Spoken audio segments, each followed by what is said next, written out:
The sound began in the deep, freezing hours of a Tuesday in 1851, a rhythmic, desperate thudding against seasoned cedar wood that most of the plantation simply chose to categorize as the wind or a restless animal. On this small, isolated farmstead at the jagged edge of the Great Dismal Swamp, a man whose presence was already being scrubbed from the local memory was led toward a tool shed that stood like a jagged tooth against the gray sky. It was a structure built for shovels and rusted iron, never intended to hold the heat of a human body, and certainly not designed to be a permanent residence. The door was not merely locked with a key. It was systematically erased from the world. Heavy pine planks, still weeping sap, were hammered horizontally across the frame, one after another, until the seams between the door and the wall disappeared into a solid, impenetrable face of wood. The man inside would have watched the slivers of moonlight vanish as each board was slammed home, the vibration of the hammer echoing in his chest like a funeral drum. There was no judicial decree, no entry in a sheriff's log, and no announcement to the other workers. By the time the sun climbed over the cypress trees, the shed didn't look like a prison. It looked like a part of the building that had never been intended to open. The air inside grew thick, smelling of old iron and damp earth, as the shouting from within turned into a soft, melodic tapping. Then, after 6 days of the world moving past it without a pause, the tapping simply stopped. The farm returned to its suffocating routine, and the shed became a silent, wooden block, holding a secret that the earth was already preparing to swallow. To understand the shed, one must understand the geography of survival in the American South, a landscape of deliberate gaps and engineered invisibility. The land here, near the Virginia-North Carolina border, was a labyrinth of blackwater creeks, peat bogs, and thickets so dense they could swallow a horse and rider in minutes. This was a terrain where the law was a flexible concept, often ending abruptly at the edge of a master's porch. The system of chattel slavery relied on a very specific kind of spatial control, one where a human being could be physically present in the world but legally erased from the state. The shed sat on a patch of exhausted, gray soil, positioned with a cruel, mathematical precision, just far enough from the main house so that the sounds of a man's slow unraveling wouldn't disturb the dinner guests, but close enough that the shadow of the smokehouse fell across it every afternoon. It wasn't a formal jail. It was a physical manifestation of a legal loophole. In a world where enslaved people were property, the owner had the right to store his property however he saw fit, even if that storage meant the slow cessation of a life. The structure represented a place where the minimal protections of the plantation code ended and a much older, darker form of absolute dominion began. It was a zone of total silence, sanctioned by the very soil it stood upon, where the only witness was the encroaching swamp and the cold, indifferent stars that offered no maps for escape. We do not have a name for the man inside, only a fragmented description found in a single, decaying letter from a neighboring overseer who mentioned a strapping man of dark complexion who had attempted to reach the Great Dismal Swamp 3 times in a single summer. He was a man who possessed a quiet, stubborn kind of dignity, a refusal to let his spirit be sanded down by the daily grind of the fields or the weight of the lash. To the owner, this wasn't a human trait. It was a defect in the machinery, a dangerous malfunction that could infect the rest of the workforce like a fever. His life before the shed had been a series of forced migrations and broken ties, but his life inside the shed was a slow, agonizing subtraction of his humanity. He existed in a space where he could never fully stand upright, forced into a permanent, skeletal crouch on a floor of packed dirt and wood rot. He had to listen to the sounds of the farm, the dinner bell, the braying of mules, the distant laughter of children, knowing that he was mere yards away from a world that had collectively decided he was already dead. He was a living ghost, kept in a box not for what he had done, but for who he refused to become. A man who wouldn't stop trying to breathe the air of a free world, even if that air was thick with the rot of the marsh. When the local magistrate made his rounds in the spring of 1852, his eyes never lingered on the outbuildings. There was no missing person report filed for the man in the shed because, in the eyes of the law, there was no person to be missed. There was only a missing unit of labor, a loss of inventory that the owner casually claimed had run off into the mud during a heavy storm. In a county where the sheriff was the brother-in-law of the local landowners, investigating such a claim was seen as an insult to a gentleman's word. The investigation didn't fail. It was never initiated. It was tucked away under the convenient, traditional assumption that the swamp was a hungry thing that frequently swallowed runaways who didn't know the paths. No one asked why the planks on that specific shed were a different shade of gray than the rest of the barn. No one wondered why the dogs wouldn't go near that corner of the yard, or why the birds seemed to avoid the roof. This lack of curiosity was a professional courtesy, a pact of silence among men who understood that their entire way of life depended on everyone agreeing to look at the horizon instead of the ground beneath their feet. The investigation died in the silence between two nods of a head. If you go to the archives today, you'll find meticulous records for the price of horses, the weight of tobacco hogsheads, and the cost of salt pork, but there is a deliberate, screaming silence where this man's life should be.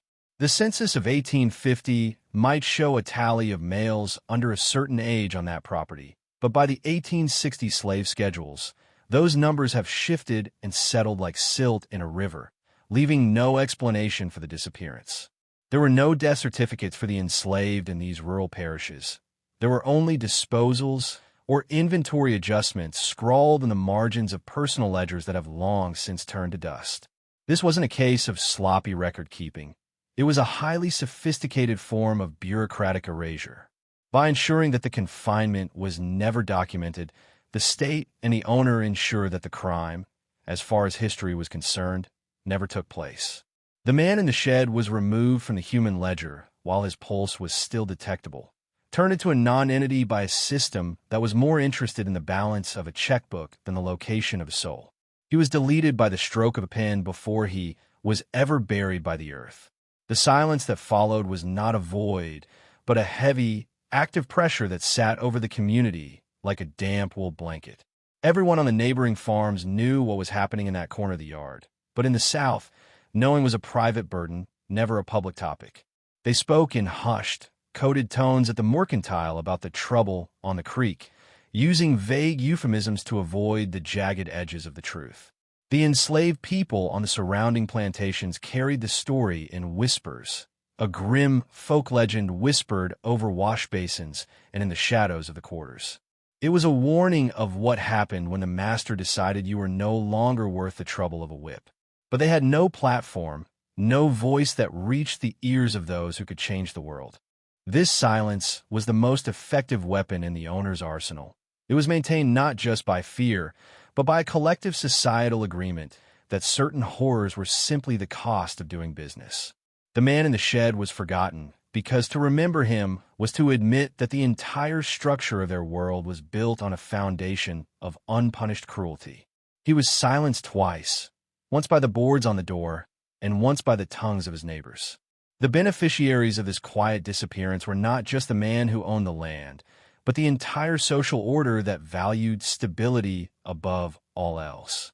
By removing a man who refused to be broken, and doing so without the public spectacle of an auction or a hanging, the owner maintained an atmosphere of absolute, godlike control. It sent a message to everyone else on the property. You could be deleted. The neighbors benefited because their own laborers remained compliant, seeing the terrifying consequences of rebellion. Every person who walked past that shed and chose to focus on the weather or the crop yield was a silent shareholder in the man's death. The economic engine of the antebellum South required these quiet erasures to keep its image of civilization intact. A single voice crying for justice from inside a tool shed could have cracked the veneer of the whole system. So the community chose to bury the sound under the noise of the harvest. The profit wasn't just found in the cotton. It was found in the peace that comes from the total, absolute suppression of any voice that dares to say no. Justice was a luxury that the plantation economy simply could not afford. There came a specific moment, perhaps 6 months or a year into the confinement, when the possibility of being rescued simply evaporated. The wood of the shed had begun to gray and warp under the southern sun. The iron nails had bled rust deep into the grain of the pine, and the small path that once led to the door had been completely reclaimed by aggressive briars and weeds. This was the point of no return, the moment where the shed stopped being a temporary cage and became a permanent monument to absence. Inside, the man had likely long since stopped tapping, his world reduced to the sound of his own breath and the scratching of rats in the walls. Outside, the world had adjusted its geometry to account for his absence. His family members, if they hadn't already been sold away, were told he had been sent south or had simply vanished into the swamp. He was no longer a person to them. He was a traumatic memory that was too dangerous to hold on to. He had become a secret buried above the ground, a hole in the fabric of the farm that everyone had learned to walk around without looking down. The shed was now just a part of the landscape, as silent and unmoving as a grave. The decades that followed were indifferent. The Civil War arrived with fire and blood, tearing through the county and overturning the very laws that had put the man in that box. But the shed remained undisturbed in its corner of the woods. The Union soldiers who rode through the property saw only a collapsing outbuilding, too small to hold horses and too decayed to hold grain. They were looking for rebels, not ghosts. As the 19th century bled into the 20th, the wood finally surrendered to the humidity of the swamp.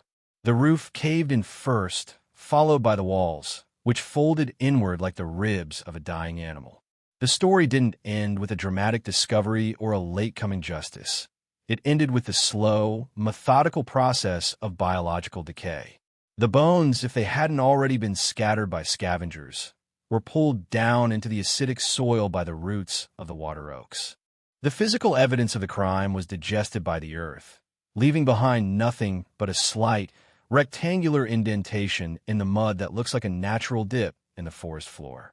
The forest became the only entity that remembered the man's shape, and it was a much more faithful witness than any human record could ever be.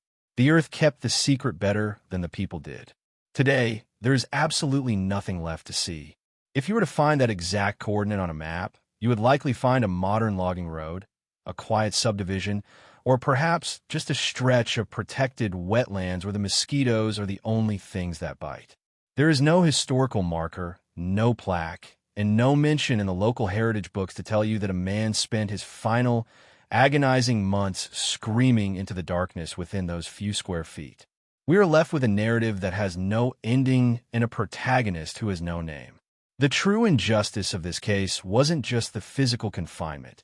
It was the fact that an entire society conspired to make his life and his death completely unremarkable. We tell this story not because we can offer him a grave or a name, but because the silence itself is the final, ongoing act of the crime. The shed is gone, the master is dust, and the man has returned to the earth, but the void where his humanity was supposed to be remains, a permanent, hollow ache in the history of a nation that is still learning how to count the people it worked so hard to forget. The erasure is complete, and that is the most terrifying part of all.